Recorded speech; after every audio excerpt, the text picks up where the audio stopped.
This is episode 12 of The Art of Agency, a launch pad for realtors. I'm Jonathan Green with...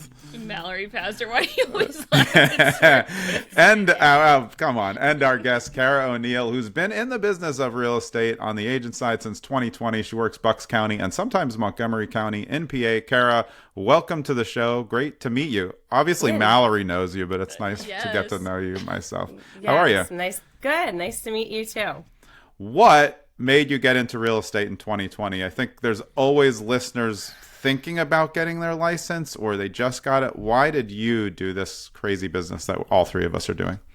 So I wanted to get into real estate when I graduated high school, but I just didn't have the self-confidence to do it.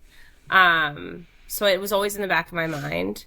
I went to college, had typical 9-to-5s, worked in property management, then worked in title, and I was always kind of touching the real estate world, but wasn't really just 100% fully committed. And I kind of just got sick of sitting at a desk from 9 to 6. There were days where I didn't have work and I just had to be sitting there. So I just got so tired of it that I was like, you know what? I'm always going to wonder. I need to just do this. And I initially started part-time and quickly realized it was a little bit challenging. So I was like, I'm gonna just go full-time and make it happen. So I do have a question though. So, Cara, we cover some of the same areas and you're primarily in Bucks County and the market is like complete chaos over there, right now. And I know that you've been getting some things under contract and all of that, but I'd like to talk about some strategies sort of behind that. Like, how are you getting offers accepted and how are you educating your clients to get them to agree to make the competitive offers? So I've learned, and I'm sure you guys have the same experience, the first offer you write is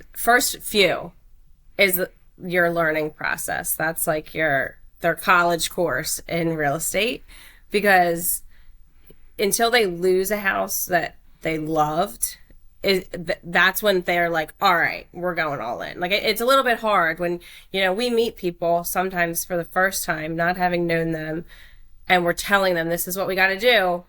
And it can be salesy. And I don't think people understand what's really going on until they experience it. Yeah. So I always just provide all the information I can. I try to figure out the seller's pain points. What's important to them? Is it price? Is it the date they have to close? Is it, look, they're moving somewhere else and it's going to be a challenge? Find out what it is they need and tell my clients this is what they need and try to deliver that in my offer.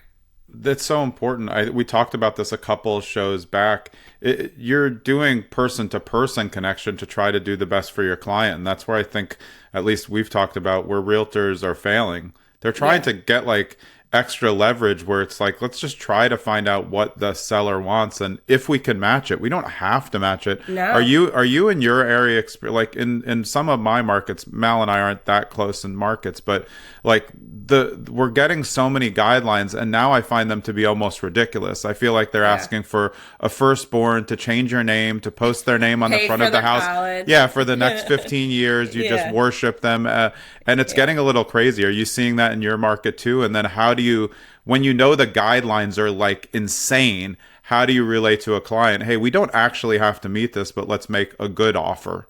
Yeah. I think that the hardest thing is when clients are like, what do I have to offer price-wise? Because I'm not the one living in that house. Comps are comps.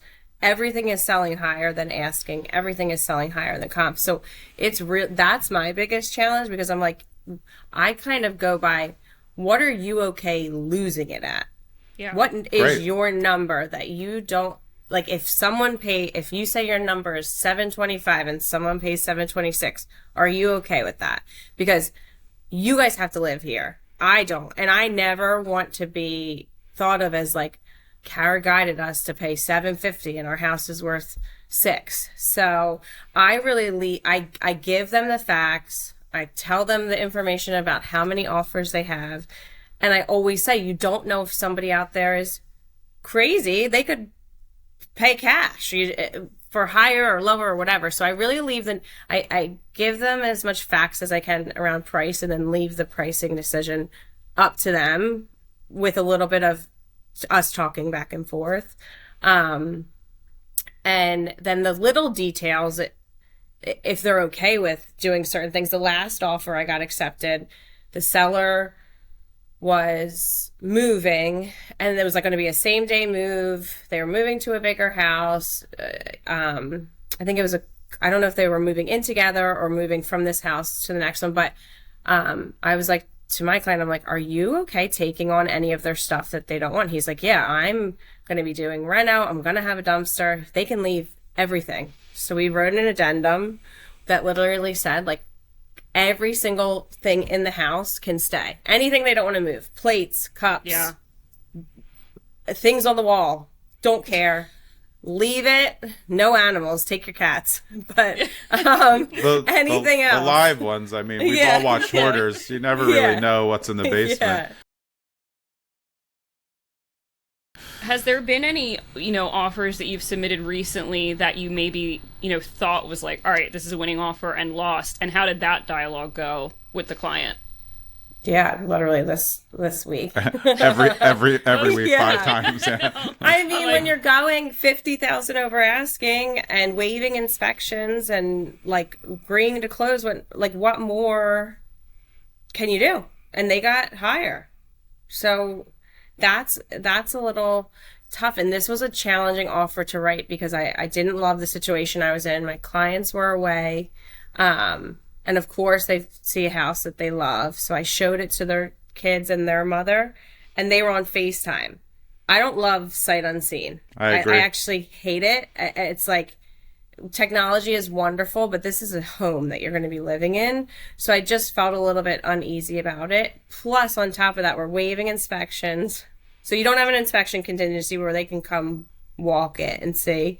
Going over asking above their max budget. Like, we started at, 5 and we're up over 7. So it just made me feel really uneasy. So while I felt so bad for them, one, I know, you guys know, in this process, you get to know people really, really well. I could see a house online and be like, they're going to love it, they're going to hate it. I can just tell. And I just didn't feel like this was the right house for them. But it's hard to explain that when they're not even in my presence. We're not seeing it together. So were you kind of happy? I was. Because I just was like, this is a recipe for disaster. I've had that. I've told my clients later, again, depends on your relationship. I'm like, I'm glad we lost that. I'm like, I know you wanted it, but I told them, like, I don't like this house. I'm like, you're not doing anything crazy, so I'll write the offer, but like, I don't like what you're doing. And I think it's fair for us to relay that there's always that fine line as a real estate agent. Like, hey, I don't want them to run away from me. Like, I'm not on their side, but like, I'm trying to protect you. Like, it's not safe. You haven't seen it. You can't tell how big the rooms are from FaceTime. The angles are all wrong, and you can't get an idea of driving around the town if you don't know the town, anything like that. Cara, didn't you have a house that you offered on that you were like shocked it appraised for something? Like, I thought we were talking about this last week. A lot of my appraisals, I've been shocked. Well, I had an appraisal situation where it underappraised by $190,000, but the appraiser was like, not from this area. The lender wasn't from this area, and this is why it's really important to work with local lenders who they don't get to pick the appraiser, but but it's in a funnel of local appraisers. So I switched it because my client's like, it was crazy. It's Yardley. Like, the comps they used were way off. I tried to fight for them to redo it. They wouldn't. So we flipped it to a new lender and we got value. Like, from 650, the first appraisal was like 490, 460, whatever it ended up being, and then flipped it and it was fine. I, knock on wood, knock on this cutting board, have not had too many appraisal issues recently, thank God. There was one, I think I told you about one in my area where I already thought it was overpriced. They had like 30 offers, and then somehow it appraised at $300,000 more than a house that was 1,000 more square feet that sold 2 months ago. And I'm like, Like, how? I so that's like know. where I don't know if you guys find this too. Like, I find it challenging to, like, when clients say, like, okay, we want to offer this, like, do you think, I'm like, well, I think it's a good offer, but, like, at the end of the day, like, I don't effing know. I feel like it's the wild, wild west out there Yeah. with, like, appraisals these days.